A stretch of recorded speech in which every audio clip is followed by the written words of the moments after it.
So, he say the qualifications of the mind. A person should be intelligent. So intelligence is necessary. Not so that you can make more money and become more recognized, it's not that. So that your intellect is sharp, so you'll be able to think correctly about the self.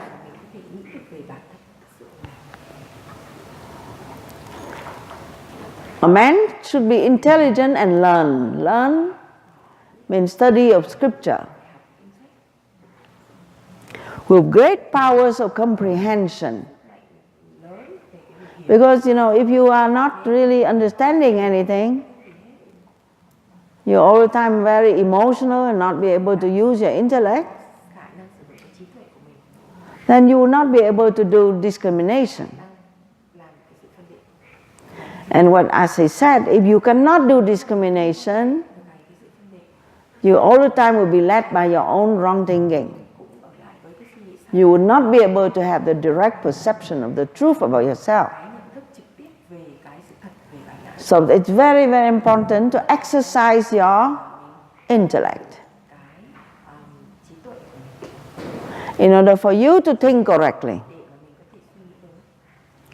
and be able to overcome doubts by the exercise of his reason.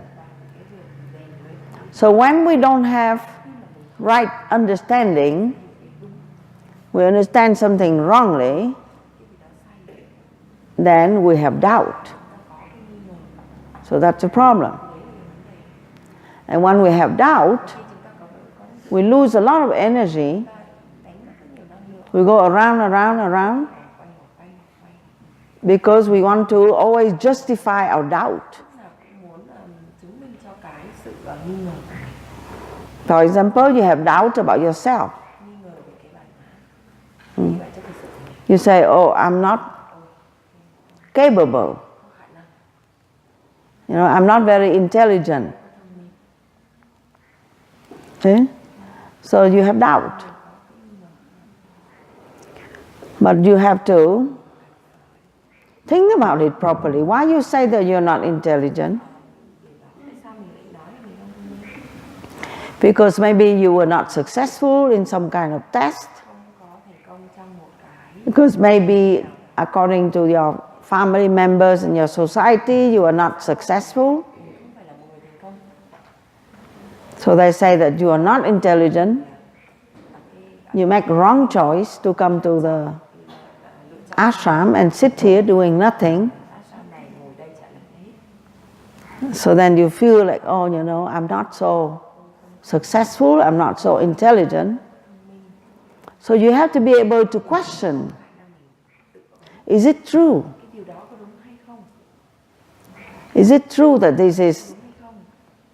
I come here because of my stupid choice?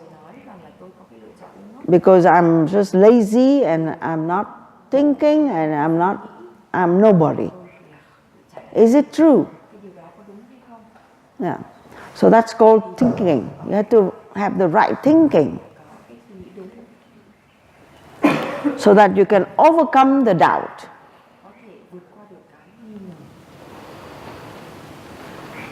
So he said, the person who has these qualifications is fit for the knowledge of the Atman. Okay?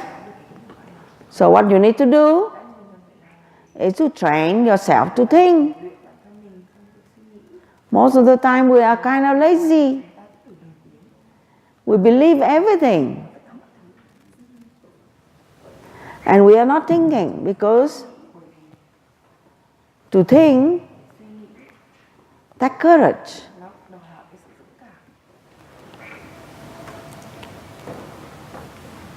So he said,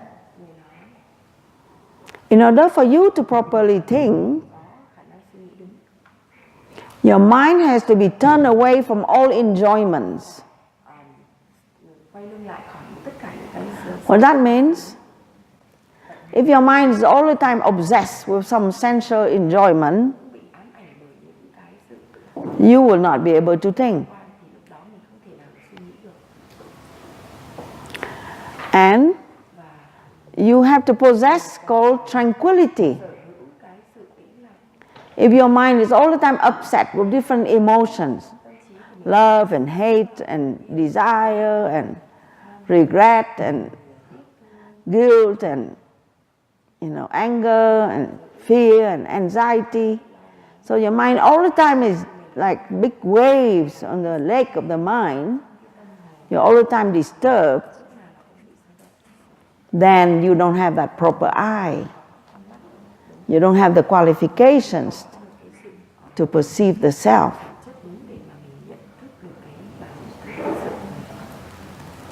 So that's why one of the training in yoga is to make your mind calm.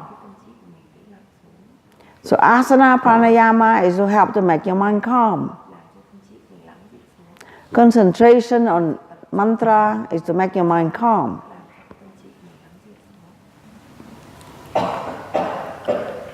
And you need to have the desire for liberation. That means, what will motivate you to think?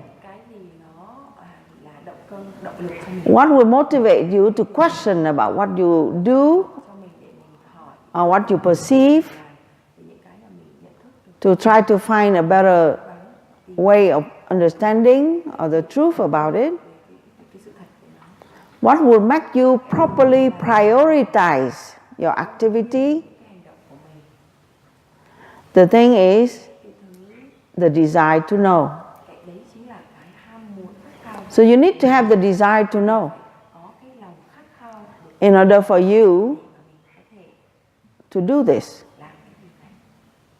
Yeah?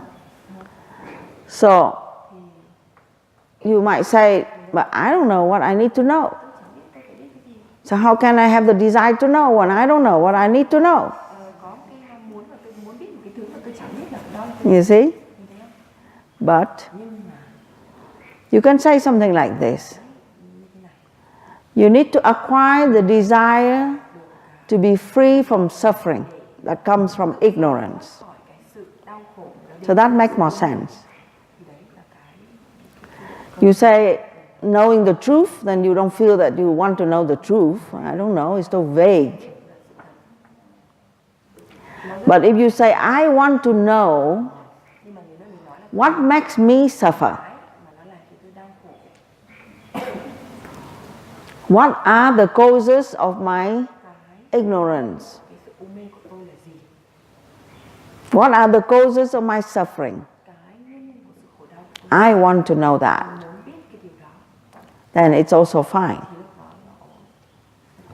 You want to know the cause of your suffering. Okay? So when you have that motivation that you want to know the cause of your suffering, instead of blaming externally, which normally we do, we always explain our suffering through something external. Somebody did that. My mother raised me like that. My family was not happy, therefore now I cannot be happy. That's what I heard all the time. So, but even if you are born in a difficult family,